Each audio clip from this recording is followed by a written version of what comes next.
नमस्ते इमेज संवादको आजको श्रृङ्खलामा हार्दिक स्वागत छ। महाभूकम्प र त्यसको पराकम्पनको कारण 8,500 भन्दा बढीको जीवन गुमिसकेको र मुलुकको अर्थतन्त्र एक किसिमले थला परिरहेको अवस्थामा छ।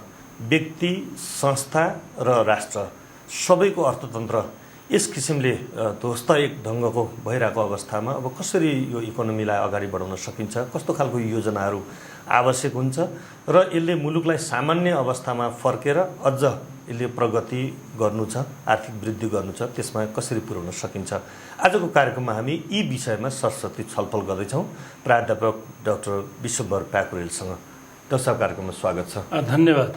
मुलुकको यो अर्थतन्त्र तीनटै लेयरमा भनौँ न, इन्डिभिजुअलको भनौँ, इन्स्टिट्युसनहरूको भनौँ, नेसनको यो अर्थतन्त्र यो जुन महाभूकम्प र त्यसपछिका यो पराकम्पनको कारणले जसरी थिलथिलो भइरहेको छ, तपाईँले सर हेर्दाखेरि के मापन गर्न सक्नुहुन्छ? इकोनोमीमा कस्तो खालको कति क्षति पुग्न सक्यो होला? अब कतिपय क्षतिहरू विकसित मुलुकले पनि सर्ट टर्म थोरै समयमा आकलन गर्न सक्ने लागत अर्थतन्त्रमा कति पर्यो भन्ने कुराको लागि करिब 6 महिना जति लाग्ने देखिन्छ, 2 क्वार्टर भन्छौँ हामी। तर अब जस्तो भन्यो कि काठमाडौँमा तपाईँको केन्टकी फ्राइड चिकन छ, यो त मल्टिनेसनल कम्पनीहरू भयो, ग्लोबल छ। त्यो ग्लोबल हिसाबबाट उनीहरूलाई परेको क्षतिलाई आकलन गर्न समय लाग्ला, तर थोरै समयमा आकलन गर्न सकिने एउटा हुन्छ। हाम्रो अहिलेको कन्टेक्स्टमा के छ भन्दा दुईवटा कुरा हेर्नु पर्यो। एउटा अहिले विभिन्न थप मागहरू अहिले सृजना भएका छन्। हाम्रो लाइफ एज युजुअल भएको बेलामा हामीले गर्ने गरेको माग बजारबाट र अहिले हाम्रो मागमा परिवर्तन आएको छ। तपाईँको ट्याङ्की भत्किएको छ, त्यसको लागि पाइपहरू, प्लम्बरको माग अहिले बढी होला, त्यसभन्दा अगाडि दुधको माग थियो होला भन्नु। त्यस कारणले मागमा परिवर्तन आएको छ र मागको आपूर्ति पनि घटेको छ। यसले गर्दाखेरि मूल्यमा के कति परिवर्तन छ, जस्तो भन्नु कि तपाईँको जापानमा र चिलीमा यस्तै किसिमको विपत्ति आउँदाखेरि मुद्रास्फीति 6 महिनापछि बढेको देखियो। विकसित मुलुकमा म्याक्रो इकोनोमीमा जस्तो इन्कममा, इम्प्लोइमेन्टमा, कुल गार्हस्थ्य उत्पादनमा तुरुन्तै असर देखिँदैन।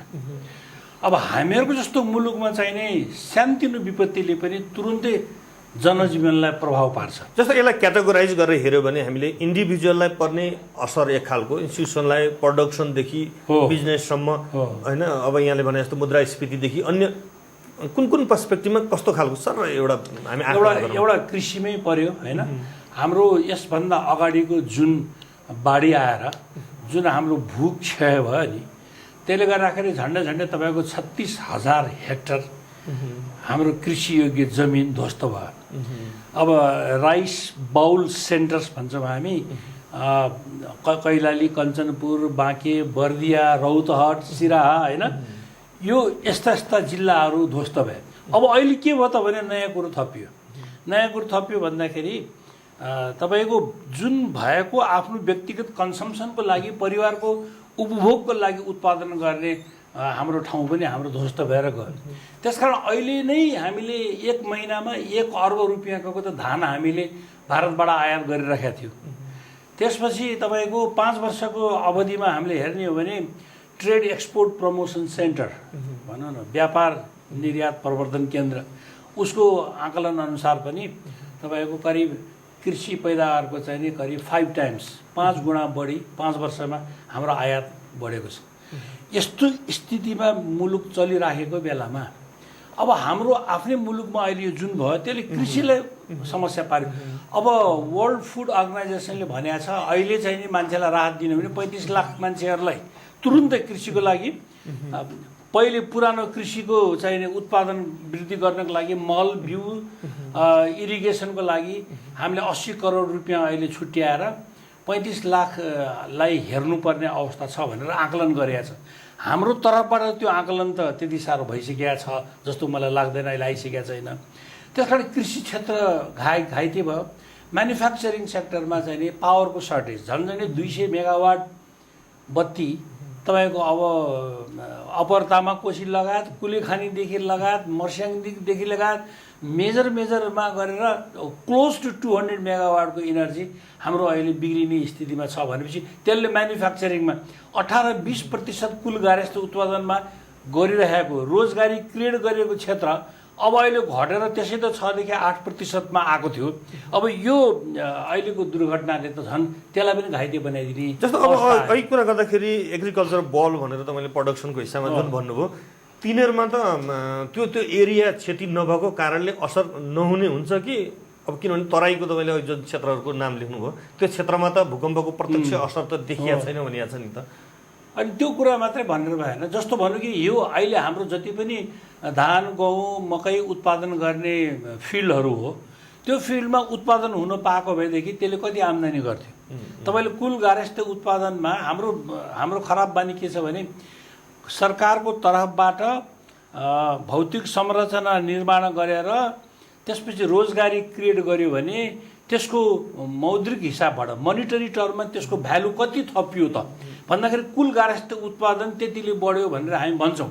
तर तपाईँको भइरहेको खेतीयोग्य जमिन तपाईँको खत्तम भयो, तपाईँको पशु पक्षी लाइभ स्टक तपाईँको नाश भयो, तपाईँको आफ्नो सम्पत्ति खत्तम भयो भन्दाखेरि खत्तम भएको सम्पत्तिको मोनिटरी भ्यालु कति हो त्यसलाई पनि त कुल गार्हस्थ्य उत्पादनमा क्यालकुलेट गरेर घटाउनु पर्ने हुन्छ नि।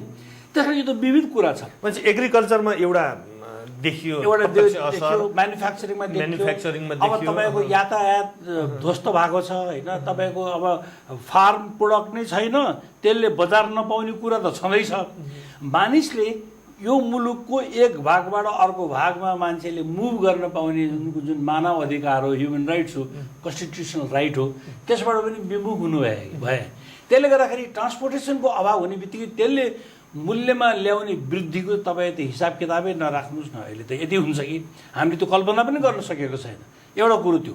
अर्को कुरो के छ त भन्दाखेरि यो जुन किसिमबाट हामीले अब करिब भिख माग्ने स्थिति आइरहेछ। मान्छे प्रोडक्सनको हिसाबमा हामीले नर्मल अवस्थाभन्दा हामीलाई बढी चाहिनेमा प्रोडक्सनै घटेर जनतामा जाने भयो। झन् त्यसले कुल गार्हस्थ्य उत्पादनमा एउटा प्रत्यक्ष नकारात्मक असर पार्ने भयो।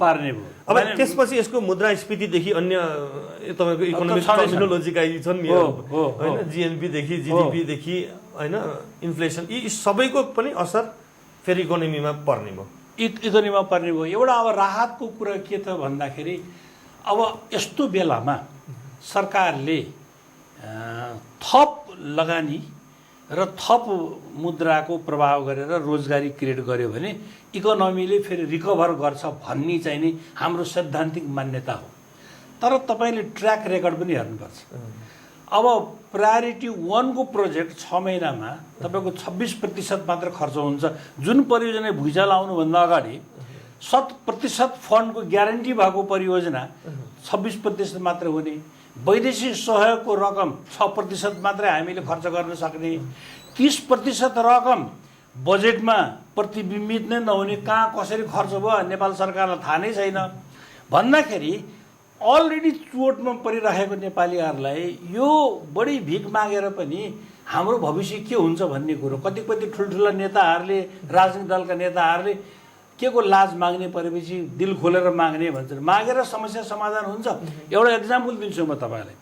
हेर्नुहोस् 15 वर्षको तथ्याङ्क मैले हेर्दाखेरि 1999 देखि 2014 कुल गार्हस्थ्य उत्पादनको अनुपातमा पब्लिक डेट सरकारी ऋण चाहिने करिब सालाखाला प्रति वर्ष अन द एभरेज 49% भएको देखिन्छ। भन्दाखेरि 49% सरकारी ऋण त सरकारले थ्याक्न सक्यो 15 वर्षभित्रमा भने अहिले तपाईँको कुल गार्हस्थ्य उत्पादनको करिब 20% हाम्रो नाश हो भन्ने कुराहरू छ। 10 खर्ब रुपियाँ बराबरको चाहिँ हाम्रो क्षति भयो भन्ने छ। हामीले 1 पैसा पनि नलियौँ भने पनि हाम्रो ट्र्याक रेकर्ड चाहिँ के देख्यो त भन्दाखेरि हामी डिफल्टर भएको देखिएन। हामीले त्यो ऋणलाई त्यत्रो ऋणलाई हामीले आजका मितिसम्म थ्याक्न सक्ने भयौँ भनेपछि त तपाईँको अब यो हिसाबबाट हामीले विचार गरेर अब के अरे प्रोक्युरमेन्ट एक्टलाई अलिकति परिवर्तन लिएर आएर होइन अब 36देखि 38% 8 महिनाभित्रमा तपाईँको हाम्रो पुँजीगत खर्च भइराखेको छ। अब पुँजी निर्माण झन्डै 5 खर्ब बराबरको हाम्रो रेभेन्यू जेनेरेट गर्छौँ भनेर हामीले यसपालिको बजेटमा नयाँ आउने बजेटमा त्यति आकलन हामीले गरिराखेका छौँ भनेपछि त अब यो पैसाको अभाव भएर यो मुलुकमा के नभएको होइन के। माओवादीको आन्दोलन सकियो, कम्प्रिहेन्सिभ पिस ट्रिटी भयो, आज 9 वर्ष भयो। हरेक दात्री राष्ट्रहरूले टन्स अफ मनी नेपालमा दिए, नयाँ मन्त्रालय बन्यो। अब आजको मितिसम्म तपाईँले 9 वर्षमा हेर्नु हो भने तपाईँको हार्डली 30% भन्दा बढी हाम्रो physical infrastructure, health centres, educational institutions, इन्डस्ट्रिजहरू बन्न सकेको छैन। भन्दाखेरि के ग्यारेन्टी छ अहिले पनि हामीले पैसा लिएर यो मुद्रास्फीति बढाउनुभन्दा बाहेक र फेरि गरिब गुरुवालाई न त रोजगारी क्रिएट हुन सकेको छ, न त ट्रान्सपोर्टेसन छ, अलिअलि मात्र उब्जाउ गरेको मान्छेले पनि आफ्नो बजार पाउन सक्थ्यो, न त्यो छ होइन। उता हेल्थ डिटेरियोरेट भएको छ, उता एजुकेसनमा रेगुलर अध्ययन भइरहेको कुरालाई त्यो रोकिने भयो। त्यसले गर्दाखेरि मानवको उत्पादकत्व अब ह्युमन डेभलपमेन्ट इन्डेक्स नै बदलिने भयो। होइन, प्रोडक्सन तपाईँको यति बढी लस भएर गएको छ होइन। मान्छेको प्रोडक्टिभिटी, इन्डिभिजुअलको प्रोडक्टिभिटी पनि त एकदमै लस भएर गयो। साइकोलोजिकल हिसाबमा एउटा टेररको अवस्थामा बसिरहँदाखेरि त त्यो लस भएर गयो। तपाईँ अब बाह्य स्रोतलाई पनि युटिलाइज गर्न सकिन्न भन्ने भयो भने अनि स्रोत कहाँबाट प्राप्त हुन्छ, परिचालन कसरी हुन्छ त? त्यही कुरा के हुन्छ नि, डाइरेक्ट लस इन्डाइरेक्ट लस भन्छ नि। मेरो उद्योग आधा जति खतम भयो, आधा मात्र चल्छ भने त्यो मेरो उद्योगको एउटा लस हुनु कुरो, एउटा लस भयो, डाइरेक्ट लस भयो, कति पैसा बराबरको लस भयो। अर्को कुरो, मैले तपाईँलाई जुन आपूर्ति गर्थेँ तपाईँको माग अनुसार, त्यो आपूर्ति मैले समयमा गर्न सक्ने भइनँ भन्दाखेरि त्यो मेरो गुडविल बिग्रियो, मेरो उद्योगको गुडविल बिग्रियो। त्यो मेरो इन्डाइरेक्ट कस्ट हो। त्यसकारण अहिलेको बेलामा अब राष्ट्र ब्याङ्कले पनि के गर्नुपर्छ भन्दाखेरि कुन कुन थप माग पिपुलको छ, त्यो थप माग भएको वस्तु र सेवाको आपूर्तिको अहिलेको स्थिति के छ, अहिले यसको मूल्य कति छ र आगामी दिनमा यसको मूल्य वृद्धि हुने सम्भावना कति छ, मुद्रास्फीति कति नै बढ्न सक्ने सम्भावना छ। अब मूलभूत कुरा त देशमा थप तरलतालाई लगानी गरेर रोजगारी क्रिएट गर्ने नाना थरीको कुरो 2022मा नेपाल विकासोन्मुख मुलुक हुने भन्ने कुरा त ग्रोथमा भर पर्छ। हामीहरूको अहिलेसम्मको माग र आपूर्तिको स्थितिलाई हेर्दाखेरि यो नेपाललाई सस्टेनेबल बनाउनको लागि भविष्यको दिनमा अलिकति सस्टेनेबल इकोनोमी बनाउन, दिगो आर्थिक विकास गर्नको लागि 6% भन्दा कमले काम लाग्दैन। अब तपाईँको अहिले 4 to 5% ग्रोथ रेटमा अड्किरहनु भएको छ। अब टार्गेट तपाईँको 6 गरे पनि 6 गरे मुस्किल छ, 5.5 गऱ्यौँ, 5 गऱ्यौँ। अब अहिले चाहिँ 5 त रहन्छ भन्ने आकलन गरिया छ, तर कसरी भने मलाई थाहा छैन। प्रक्षेपण गर्दा यो पछिल्लो इकोनोमीमा कहाँ स्ट्यान्ड गर्ला त? अब यो 4% जति तपाईँको चाहिँ ग्रोथ हामीले लिन सक्यौँ भने जिडिपीको ग्रोथ हामी भाग्यमानी भन्ठान्नुपर्छ। हेर्नुहोस् अवस्था त्यो खराब छ। त्यस्तै गरेर मुद्रास्फीति अहिले त कमसेकम सिंगल डिजिट छ, त्यो 7.5-8% को छ। 10%सम्म मात्रै हामीले रहन सक्यौँ भने पनि हामीले त्यसलाई पनि भाग्यमानी भन्नुपर्छ। इकोनोमीको हिसाबमा चाहिँ मुलुकलाई फेलर स्टेटमा जान नदिनको निम्ति के तपाईँको हिसाबमा चाहिँ आकलन के गर्नुहुन्छ, स्ट्रेटेजी के अप्नाउनु पर्ने, प्लानिङ अब कोर्स के हुनुपर्ने? एक्ज्याक्टली अब कुल गार्हस्थ्य उत्पादनमा अधिकतम योगदान दिने क्षेत्रहरू के हो, त्यो क्षेत्रको कति योगदान अहिलेसम्म भइराखेको छ, त्यो क्षेत्र अहिलेको विपत्तिले कुन कुन कारणले कति कमजोर भएको छ, त्यसलाई फेरि हामीले उठाउनको लागि के गर्ने। जस्तो भनौँ कि एउटा सबभन्दा इम्पोर्टेन्ट कुरा त हामीले पुँजी निर्माण गर्न पर्यो। सार्कको मैले एक्जाम्पल दिने गरेको छु। सार्कको समिट हुँदाखेरि फास्ट ट्र्याकबाट खर्च गर्ने अधिकार पाउनु पर्यो। हेड अफ द स्टेटहरू आउँछन्, गभर्मेन्टहरू आउँछन्, हाम्रो बेइज्जती हुन्छ भनेर हामीले निर्माणका कार्यक्रमको लागि बिल्डिङ बनाउने, बाटो बनाउने, बत्ती राख्ने हामीले फास्ट ट्र्याकबाट क्याबिनेट डिसिजन गऱ्यौँ, त्यो पैसा खर्च गर्न सक्यौँ, अरबौँ रुपियाँ खर्च भयो। त्यसमा अख्तियारको आँखा पर्ने कुरा आएन, प्रोक्युरमेन्ट एक्टले कामै गरेन त्यो बेलामा। अब पब्लिक युटिलिटिजको हेल्थ सर्भिस डेलिभरी गर्ने, एजुकेसनको इन्स्टिट्युसनलाई बनाउने, फेरि रोजगारी क्रिएट गर्ने, बाटोघाटो निर्माण गरेर एउटा ठाउँबाट अर्को ठाउँमा हामीले जोड दिने तातो पानीका बाटोहरू भन्नु जहाँ जहाँ छन्, नुवाकोटदेखि काठमाडौँमा बिबिच बाटोमा कतिवटा ठाउँको बाटोहरू त कनेक्टिङ बाटो भाँसिन सक्ने सम्भावना छ भन्छौँ हामी, होइन? भन्दाखेरि हामीले यो कुरामा लगानी गर्नको लागि आवश्यक परेको खण्डमा फास्ट ट्र्याकबाट क्याबिनेट डिसिसन गरेर भए पनि हामीले स्ट्रिक्टली पोलिसी त बनाउनै पर्यो, मापदण्ड त बनाउनै पर्यो, होइन?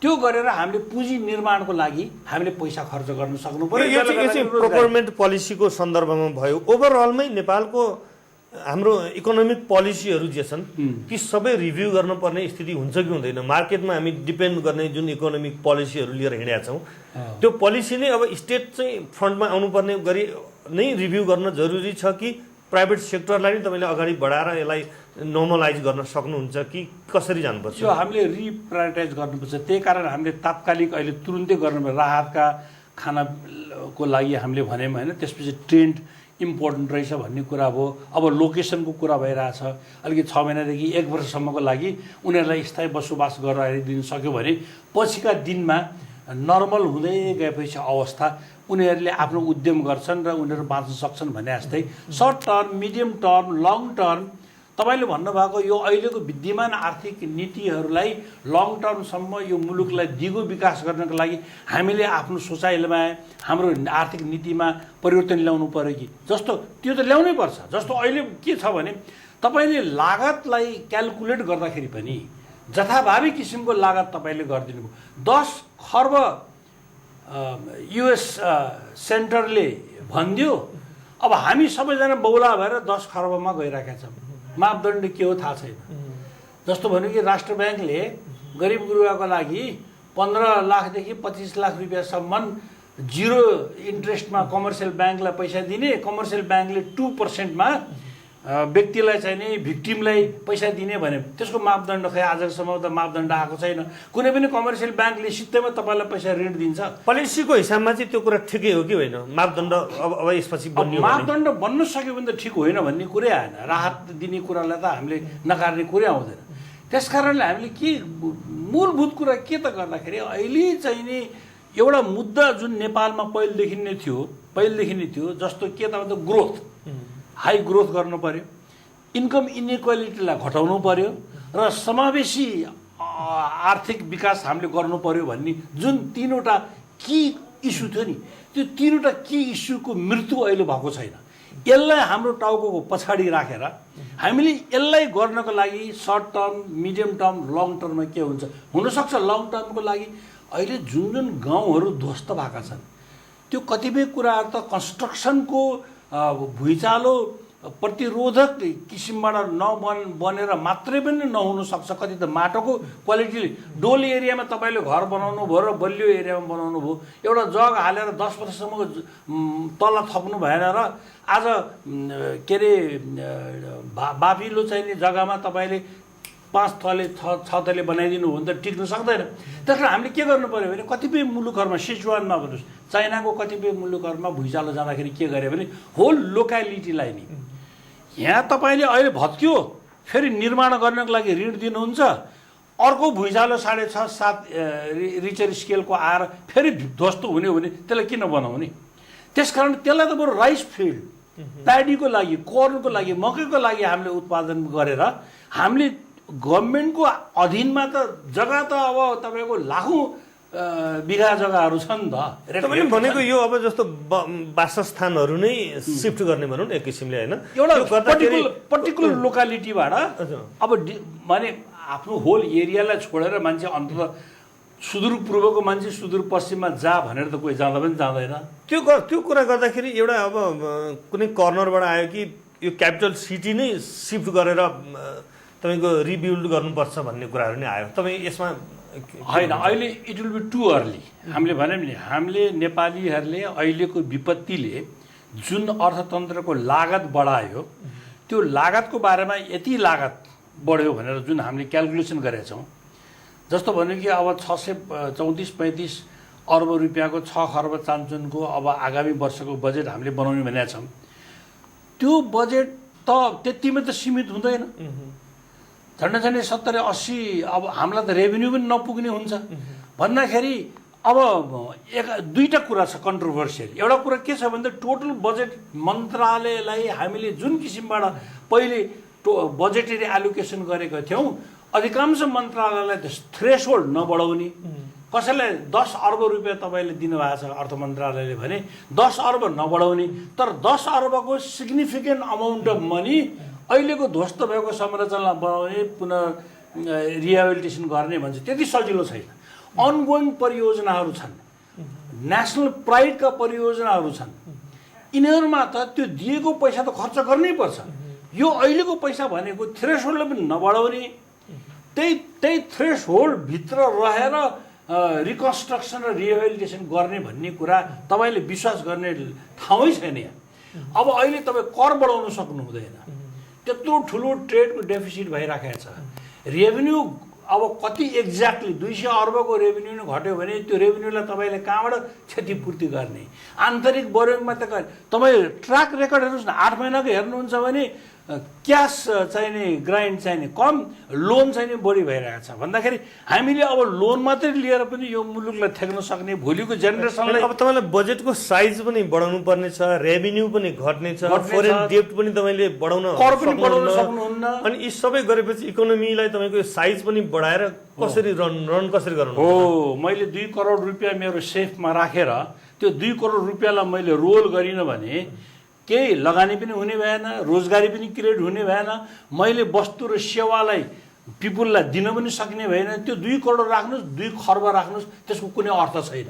तपाईँले 2 लाख रुपियाँ भए पनि त्यसलाई तपाईँले कतै लगानी गर्नुभयो र रोजगारी क्रिएट गर्नु भने त्यसले केही गर्न सक्छ। इन्डिभिजुअलको पनि स्टेटको पनि हरेकको चाहिँ पुँजी जति छ त्यसलाई चलायमान गर्नु पर्यो। हामीसँग प्रशस्त पुँजी छ। मैले भने नि सरकारी ऋण कुल गार्हस्थ्य उत्पादनको 15 वर्षको पिरियडमा 49% ऋणमा हामी बाँच्न सकेको, हामी डिफल्ट गरेनौँ, हामीले ऋण तिर्दैनौँ भनेर भन्नु कहिले पनि परेन। भने अहिले पनि पैसा नलिएर पनि हाम्रो आफ्नै सम्पत्तिले पनि हामीले काम गर्न नसक्ने त होइन। तर त्यसको अर्थ हामीले आर्थिक सहयोग लिँदै नलिने भनेर भोलिको रेनी डेज भन्छौँ नि, भोलिको दिनमा के पर्छ कसो पर्छ होइन, त्यो बेगिङ बाउल लिएर भिख माग्न जानुभन्दा आफूसँग भएको गर। हामीसँग त आवश्यकताभन्दा बढी पैसा इन्स्टिट्युसनल डिपोजिट भन्छौँ हामी, अब के अरे नागरिक लगानी कोष, प्रोभिडेन्ट फन्ड, उनीहरूले विभिन्न कमर्सियल ब्याङ्कहरूमा त्यो डिपोजिट गरिदिन्छ। त्यो डिपोजिट गरे बापत fixed deposit, long term deposit गर्यो भने इन्ट्रेस्ट रेट बढी आउँछ। डोमेस्टिक रिसोर्सहरूलाई म्याक्सिमम तपाईँ युटिलाइज गर्नु पर्यो, चलायमान गर्नु पर्यो। एउटा पक्ष यो भयो।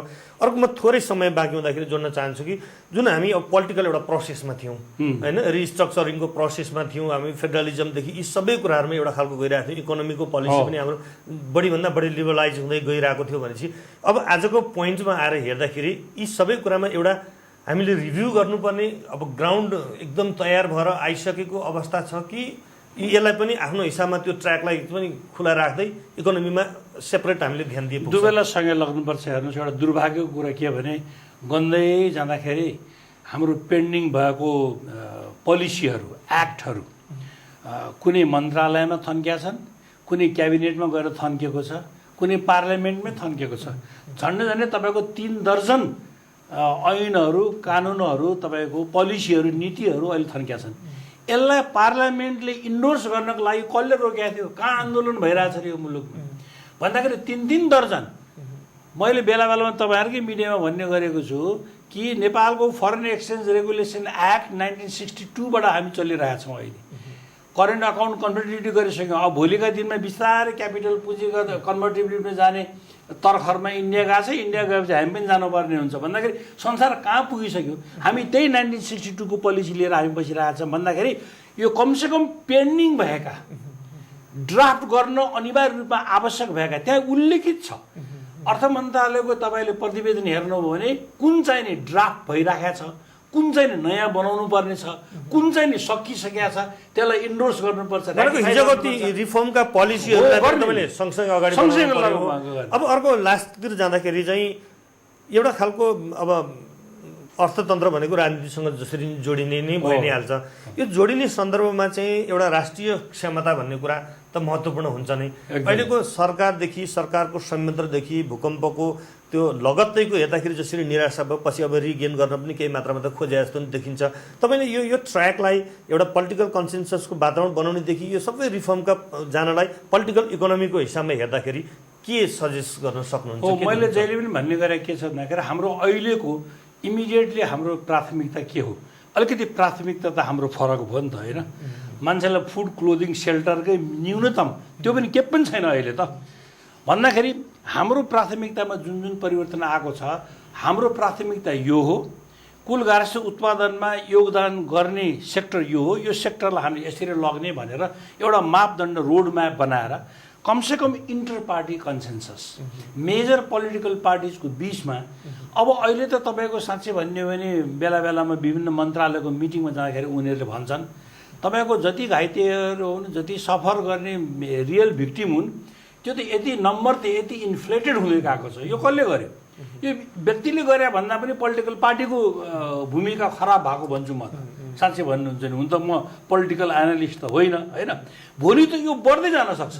एउटा मापदण्ड र अन्तर पार्टी समझदारी हामीले कायम गऱ्यौँ भने यो 2 पटक 3 पटक आएको भुइँचालोले यतिवटा घर नाश गरेको हो फलाना फलाना लोकेसनमा। अहिले त स्याटेलाइटबाट सबै पाइहालिन्छ। यतिजनाको मृत्यु भयो, त्यो घर परिवारले यति खर्च हुन्छ। अब हामी can we go with this policy भनेर अन्तर पार्टी कन्सेन्सस ल्याउन सक्यो भने मोरली बाइन्ड हुन्छ। जस्तो अन्तर पार्टी अब यो सहमति समझदारी सहयात्रा भनौँ न, त्यो भने पनि अब प्रभावित क्षेत्रमा हेलिकप्टरको यात्राले सहयात्रा त भन्नु पुग्दैन होला। पोलिसीमा रिफ्लेक्ट त हुन पर्यो होइन, इन्स्टिट्युसनल पनि त्यो हुन पर्यो। त्यो गर्ने भने चाहिँ तपाईँको विचारमा 1 2 3 मा अब लास्टमा छौँ हामी 1 2 3 मा जाँदाखेरि तपाईँले अब पोलिटिकल इकोनोमीको हिसाबमा मार्गचित्र अहिलेलाई एउटा भन्ने हो भने के भन्न चाहनुहुन्छ? कसरी म्यानेज गर्न सकिन्छ? एउटा कृषिको क्षेत्रले अहिले पनि तपाईँको 34-35% कुल गार्हस्थ्य उत्पादनमा योगदान दिने हुनाले अहिले यसको सिचुएसन एनालिसिस गरेर यसमा थप लगानी आवश्यकता पर्यो। एउटा रेमिटेन्सको अब दुःखको कुरा हो, पोहोर साल 8 महिनाको हामीले नतिजा हेर्दाखेरि 34% आर्थिक वृद्धि दर रेमिटेन्सको वृद्धि दर थियो। अहिले घटेर 4% वृद्धि दर भएको छ। भोलिका दिनमा यहाँ जुन फर्केर आएका छन्, जसको घरको बेहाल छ, अब नट नेसेसरीली ती मान्छे तुरुन्तै फुत्केर गइहालेर फेरि आर्जन गराउनु भन्नु पनि सकिँदैन। मलाई त शङ्का के लाग्छ भने त्यो रेमिटेन्सको एक त ग्रोथ नै डिक्लाइनिङ छ। भोलिका दिनमा त्यो डिक्लाइन, त्यस कारणले बाहिर काम गर्न जाने कोही छ भने तिनीहरूले तिर्नुपर्ने कमिसनहरू जुन छन् नि हाम्रो विभिन्न निकायहरूलाई, त्यो कमिसन सरकारले छुट गरिदिनु पर्यो। भनेको रेमिटेन्सको तपाईँले स्केललाई पनि बढाउने गर्नु पर्यो। सोसल सेक्युरिटीको लागि जुन फन्ड छ हामीसँग युज नभएको, हाम्रो त्यो उत्पादकत्व वृद्धि गर्नको लागि प्राविधिक सहयोगहरू गरेर ट्रेनिङहरू सरकारको तर्फबाट गरेर बाहिर मान्छे गयो भने अहिले त 10 इन्डोनेसियामा नेपाली कार्यकर्ताहरूको one of the lowest wage rate छ। त्यसले गर्दाखेरि त्यो पनि बढ्न सक्छ। त्यस्तै गरेर टुरिज्मको कुराहरू आउँछ। हेर्नुहोस् तपाईँले हेर्नुहुन्छ अरू विभिन्न मुलुकहरूमा न्यू अर्लियन्स अमेरिकाको त्यत्रो हरिकेन गयो होइन, तिनीहरूले सबभन्दा फ्यान्टास्टिक काम गरेको टुरिस्ट सेन्टरहरूलाई तिनीहरूले रिबिल्ड गरे। अब अहिले यहाँ 2 किसिमको विचारधारा छ। हेरिटेज साइटलाई अहिले तुरुन्त इमिडिएट हाम्रो निड होइन, हाम्रो निड भनेको यो हो भन्छ, साइमल्टेनियसली लग्नुपर्छ।